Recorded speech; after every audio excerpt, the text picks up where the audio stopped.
আমরা যখন কথা বলি, এই যে কথা বলছি এটা ব্রেইন প্রসেস করছে। কিন্তু কথা আমরা পজিটিভ কথা বলছি নাকি নেগেটিভ কথা বলছি, এইটা তো ব্রেইন আমাদেরকে ডেফিনেটলি ডিসাইড করে দিবে। যদি আপনি মাইন্ডকে ভীষণ মাইন্ডফুল রাখেন এবং মাইন্ডকে পজিটিভ রাখেন। আজকে যে বইটা নিয়ে কথা বলবো, ওভারঅল বইটাতে অনেক কিছু ইনফরমেশন আছে, আমার কাছে খুবই ভালো লেগেছে। আমি যখন খুব ওভারথিঙ্ক করি, স্পেশালি এই বইটা পড়ে আমার মন খুব শান্তি শান্তি লাগে। এই বইটা পড়ে আমার দুইটা বিষয় এই বইয়ের মধ্যে খুবই ভালো লেগেছে, সেইটাই আমি শেয়ার করছি।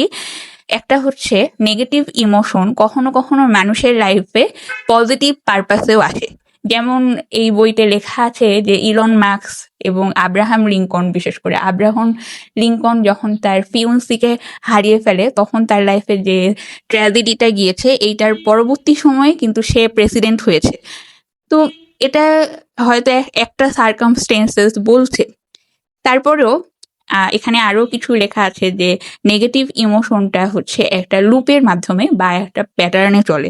মানে আপনি বা আমি যে কথাটা বলছি, এই কথাটা যদি নেগেটিভ হয়, নেগেটিভ কথাটা যখনই আমরা বারবার চিন্তায় নিয়ে আসছি, আমাদের থট প্রসেসে নিয়ে আসছি, ব্রেইন এইটাকেই তখন সত্যি বলে চিন্তা করে। এর জন্য নেগেটিভ ইমোশন আমাদের যতবারই আসছে, আমাদেরকে অনেকটা জোর করেই এটাকে পজিটিভ থিঙ্কিংয়ে নিয়ে আসতে হবে।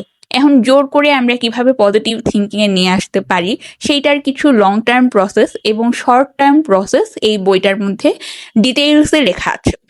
আমি আপনাদেরকে দুইটা প্রসেসই বলছি। লং টার্ম আমরা আগেই শর্ট টার্ম প্রসেসের কথা বলি। শর্ট টার্ম প্রসেসে লেখা আছে আপনি কি কারণে মনটা খারাপ করেছেন সেইটা একটা ডায়েরিতে লিখবেন।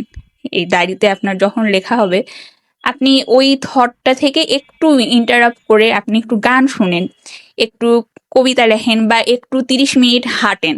দেখবেন যে আপনি ওই চিন্তাটা থেকে একটু সাময়িকভাবে একটুর জন্য আপনি নেগেটিভ থট থেকে অন্য কিছু বা একটু ব্রেনটা আপনার রিলিফ পাবে।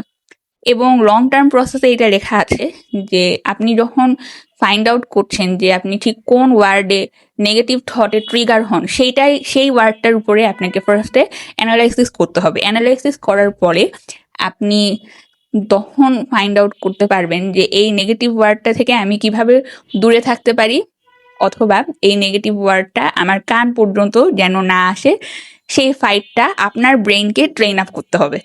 আশা করি আপনারা দুটো প্রসেসই বুঝতে পেরেছেন। আরও যদি ডিটেলস জানতে চান, আমি একটা ইবুক লিখছি, আমাকে কমেন্ট করবেন ইবুক চাই নেগেটিভ ইমোশন কন্ট্রোল করা নিয়ে।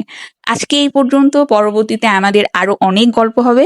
সেই পর্যন্ত সবাই খুব ভালো থাকবেন, সুস্থ থাকবেন। আল্লাহ হাফেজ।